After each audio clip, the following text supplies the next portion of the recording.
नमस्कार विद्यार्थियों। बीए भाग तृतीय का फर्स्ट पेपर पाश्चात्य प्रतिनिधि राजनीतिक विचारक में सामाजिक व्यवस्था के बारे में अरस्तु के क्या विचार हैं, इस पर आप लोगों के साथ मैं चर्चा करूंगी। मूलतः अरस्तु की सामाजिक व्यवस्था का जिक्र जब हम करते हैं तो उसमें अरस्तु के दास प्रथा, संपत्ति और परिवार के बारे में उन्होंने क्या कहा है, इस पर हम चर्चा करेंगे। तो पहले मैं दास प्रथा के बारे में बताना चाहूँगी कि अरस्तु क्या कहते हैं। अरस्तु पूर्व के व्याख्यान में, जैसा कि मैंने बताया, बहुत ही महान विचारक रहे हैं और इन्हें राजनीति विज्ञान का जनक भी कहा जाता है, क्योंकि अरस्तु का जो अध्ययन है वो संपूर्ण अध्ययन तथ्यों पर आधारित यानी वैज्ञानिक पद्धति का प्रयोग करते हुए इन्होंने अपने विचार व्यक्त किए। जब अरस्तु की सामाजिक व्यवस्था की बात हम करते हैं तो उसमें दास प्रथा के बारे में जो भी अरस्तु ने विचार दिए हैं, ये अरस्तु के वो विचार हैं जिनकी सबसे अधिक आलोचना हुई है। राज्य और सामाजिक व्यवस्था के प्रश्न पर विचार करते हुए अरस्तु ने दासता पर जब विचार व्यक्त किए और उन्होंने इसका समर्थन किया तो इसकी बहुत बड़ी आलोचना हुई।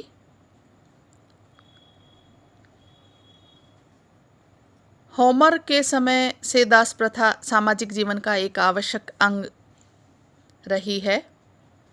खेती बाड़ी, आर्थिक उत्पादन के कार्य तथा शारीरिक परिश्रम के घरेलू कार्य दासों के द्वारा किए जाते थे। किंतु अरस्तु के पूर्व एंटीफन आदि कुछ सोफिस्ट विचारकों ने इसका विरोध करते हुए कहा था कि दास तथा प्राकृतिक या दास प्रथा प्राकृतिक न होकर परंपरागत है और यह मानवीय समानता के आधारभूत सिद्धांत के विरुद्ध होने के कारण इसे स्वीकार नहीं किया जा सकता। लेकिन अरस्तु इस संबंध में भी सोफिस्ट वर्ग के विचारों का विरोध करते हुए दास प्रथा को न्यायोचित बताते हैं। अरस्तु का मानना था कि परिवार की व्यवस्था के लिए सजीव और निर्जीव दो प्रकार के साधनों की आवश्यकता होती है। संपत्ति एक निर्जीव साधन है और दास एक सजीव साधन है। दास प्रथा के समर्थन में उसे औचित्य पूर्णता प्रदान करते हुए अरस्तु ने कुछ महत्वपूर्ण तर्क दिए, जिसमें सबसे पहले उन्होंने ये कहा कि दासता प्राकृतिक है। अरस्तु मानव मात्र की प्राकृतिक असमानता के आधार पर दासता का समर्थन करता है। अरस्तु का विचार है कि बुद्धि, योग्यता और गुण की दृष्टि से व्यक्ति प्रकृति से ही असमान होते हैं। प्रकृति के द्वारा विभिन्न व्यक्तियों को अलग अलग गुण प्रदान किए जाते हैं। वह यह नहीं चाहती कि सभी व्यक्ति शारीरिक और मानसिक दृष्टि से समान हो। एक और बहुत अधिक बुद्धिमान व्यक्ति होते हैं जो बुद्धिमत्ता के आधार पर शासन करने और निर्देश देने की योग्यता रखते हैं। दूसरी ओर ऐसे बुद्धिहीन व्यक्ति होते हैं जो केवल आज्ञा पालन की क्षमता रखते हैं। स्वाभाविक रूप से प्रथम श्रेणी के व्यक्ति स्वामी और द्वितीय श्रेणी के व्यक्ति सेवक होते हैं। तो प्रथम वर्ग मानसिक शक्ति का प्रतिनिधित्व करता है और दूसरा वर्ग शारीरिक शक्ति का। पारिवारिक कार्यों के लिए इन दोनों का सम्मिलन आवश्यक होता है और इसीलिए दास प्रथा प्रकृति के अनुकूल है, ऐसा अरस्तु मान के चलते हैं। फिर उन्होंने ये भी कहा कि स्वामी वर्ग के लिए या स्वामी वर्ग के व्यक्तियों और संपूर्ण समाज के लिए दास प्रथा लाभदायक है और न्यायोचित है। स्वामी वर्ग के व्यक्तियों और संपूर्ण समाज के लिए लाभप्रद इसलिए है क्योंकि समाज का कल्याण इसी बात में निहित है कि विवेक शक्ति संपन्न व्यक्ति अपने बौद्धिक और नैतिक गुणों का विकास करे, और गुणों का यह विकास तभी संभव है जबकि इस वर्ग के व्यक्तियों को पर्याप्त अवकाश प्राप्त हो, और यह अवकाश उन्हें तभी प्राप्त हो सकता है जबकि दास वर्ग इस उच्च वर्ग की घरेलू आवश्यकताओं को पूरा करने के लिए श्रम करे। अर्थात अरस्तु ये कहते हैं कि जब स्वामी वर्ग है या शक्ति संपन्न वर्ग है, बौद्धिक वर्ग है, वो समाज के कल्याण के काम करते हैं और समाज के कल्याण के काम करने के लिए उन्हें समय चाहिए, अवकाश भी चाहिए। यह अवकाश उन्हें तभी मिलेगा जब बाकी के काम, घरेलू आवश्यकताएं उनको पूरा करने के लिए जो कार्य होते हैं वो सारे के सारे दासों के द्वारा किए जाए। तो इस प्रकार दास प्रथा के बिना बुद्धिमान व्यक्ति अपने उच्चतम गुणों का विकास नहीं कर सकेंगे। और उन्होंने एक स्थान पर यह कहा भी है कि जिस प्रकार वीणा आदि वाद्य यंत्रों की सहायता के बिना उत्तम संगीत उत्पन्न नहीं हो सकता, उसी प्रकार दासों के बिना स्वामी के उत्तम जीवन तथा बौद्धिक एवं नैतिक गुणों का विकास संभव नहीं हो सकता। फिर उन्होंने दासता को नैतिक भी बताया और ये कहा कि दास प्रथा न केवल प्राकृतिक है वरन इस दृष्टि से नैतिक है कि वह स्वयं दासों के जीवन के विकास के लिए भी आवश्यक है। दास विवेक शून्य होता है, विवेक शून्य प्राणी होता है, किंतु बुद्धिमान वर्ग के व्यक्तियों के निरंतर संपर्क में रहने के कारण उसे विवेक और गुण का आवश्यक अंश प्राप्त हो जाता है। स्वामी के धर्मशील जीवन में भाग लेने से उसका नैतिक उत्थान और उसके व्यक्तित्व का विकास संभव होता है। राष्ट्रीय अर्थव्यवस्था तथा स्थायित्व का अंग भी दास प्रथा है और उन्होंने इसे न्यायपूर्ण कहा। उसके समय में दास प्रथा लगभग संपूर्ण यूनानी जगत में प्रचलित थी और यह राष्ट्रीय अर्थव्यवस्था तथा स्थायित्व का एक अंग बन गई थी। यूनानी नगर राज्यों में दासों का एक बहुत बड़ा वर्ग होता था और सारी अर्थव्यवस्था इन पर ही टिकी हुई थी। ऐसी स्थिति में दास प्रथा को अस्वीकार करने से न केवल नगर राज्यों का शक्ति संतुलन बिगड़ने का डर था, वरन इन राज्यों की आर्थिक, सामाजिक और राजनीतिक व्यवस्था के ध्वस्त हो जाने की भी आशंका थी। अतः अरस्तु ने अपनी व्यावहारिक बुद्धि के आधार पर दास प्रथा का समर्थन किया। अरस्तु जब अपने विचार व्यक्त करते हैं दास प्रथा के बारे में, तो इनके समर्थन के लिए उन्होंने कुछ शर्तें भी लगा दी थी और वो शर्तें कुछ इस तरह से थी। जैसे उन्होंने कहा दास प्रथा दो प्रकार की होती है, एक प्राकृतिक और दूसरी कानूनी। प्राकृतिक दास वे होते हैं जिनको केवल शारीरिक विकास हुआ है और मानसिक दृष्टि से वो बुद्धिहीन होते हैं, जबकि कानूनी दास वे होते हैं जिन्हें युद्ध में पराजित किया जाता है। अरस्तु कानूनी दासों को दास नहीं कहता क्योंकि युद्ध सदैव न्याय संगत नहीं होते और विजय अनैतिक भी हो सकती है। अतः अरस्तु का विचार है कि युद्ध बंदियों को दास तभी बनाया जाना चाहिए जबकि वे विजेताओं की अपेक्षा बुद्धि में हीन हो। दूसरी बात वो कहते हैं कि दासों का अच्छी तरह पालन पोषण करना जरूरी है और ये स्वामियों और दासों दोनों के लिए हितकर होगा। उनका ये मानना था कि दासों के प्रति स्वामी वर्ग के व्यक्तियों का व्यवहार सहृदयतापूर्ण होना चाहिए। उसने यहाँ तक कहा कि जो स्वामी दासों के प्रति अच्छा व्यवहार न करे उन्हें राज्य द्वारा दंडित किया जाना चाहिए। और इसी के साथ वो ये भी कहते हैं कि सभी दासों को मुक्ति के अवसर और आशा प्रदान की जानी चाहिए। इसी के साथ उनका मानना था कि यूनान निवासी सर्वाधिक बुद्धिमान होने के कारण कभी दास नहीं हो सकते। इस बात की आलोचना भी हुई क्योंकि अरस्तु स्वयं यूनानी निवासी थे और उन्होंने अनेक दासों को रख रखा था। अरस्तु का कथन है कि दासता जन्म मूलक नहीं होती वरन वह गुणों पर आधारित होती है। इसलिए यह आवश्यक नहीं कि दास का बेटा दास हो। यदि उसमें विवेक शक्ति है तो वह दास नहीं है। दास प्रथा को गुण मूलक मानकर उसने इसकी उग्रता और कठोरता को कम कर दिया है, परंतु साथ ही वह यह मानता है कि गुणों के आधार पर दास अदास में भेद करना कठिन है।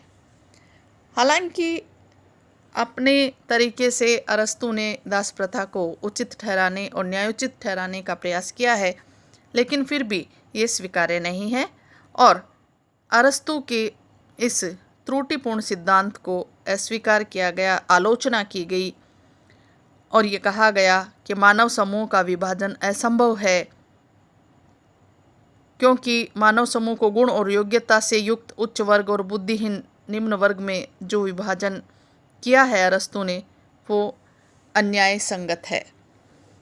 विभाजन का कोई सर्वमान्य मापदंड भी नहीं है और इस तरह से तो अव्यवस्था हो जाएगी, उपद्रव हो जाएंगे, समाज दो भागों में बंट जाएगा और स्वतंत्रता और समानता ये धारणाएं नहीं रहेंगी समाज का आधार, इसलिए समाज बिखर जाएगा और जातिगत अहंकार से परिपूर्ण लगती है ये विचारधारा अरस्तु की। इस तरह से यूँ कहा जाता है कि ये उचित और न्याय संगत नहीं है। इसी के साथ संपत्ति की यदि हम बात करें तो संपत्ति को पारिवारिक और सामाजिक जीवन के लिए आवश्यक जड़ वस्तुओं का संग्रह बताया है अरस्तु ने। इस परिभाषा से तो यूँ लगता है कि पारिवारिक जीवन और सुख के लिए संपत्ति आवश्यक और अपरिहार्य है। व्यक्ति को खाने के लिए भोजन, पहनने के लिए वस्त्र, निवास के लिए मकान की आवश्यकता होती है और वे सभी आवश्यकताएं संपत्ति के आधार पर ही पूरी की जा सकती है। इसके अतिरिक्त नैतिक और बौद्धिक विकास के लिए आवश्यक वातावरण उत्पन्न करने का कार्य भी संपत्ति के आधार पर ही संभव है। तो अरस्तु का विचार है कि निजी संपत्ति की व्यवस्था संपूर्ण समाज के लिए हितकर है और इसे सभी व्यक्तियों के लिए मान्यता प्रदान की जानी चाहिए। अरस्तु ने यह कहा कि व्यक्तिगत संपत्ति सामूहिक संपत्ति के से अधिक उपयोगी है, बशर्ते कि उसका प्रयोग सामाजिक क्षेत्र में परंपराओं व रीति रिवाजों द्वारा और राजनीतिक क्षेत्र में उचित कानूनों द्वारा नियंत्रित हो। अरस्तु ने निजी संपत्ति को उचित बताया और उसके कुछ आधार भी उन्होंने बताए। उन्होंने ये कहा कि सामाजिक अर्थव्यवस्था का एक सामान्य अंग संपत्ति है।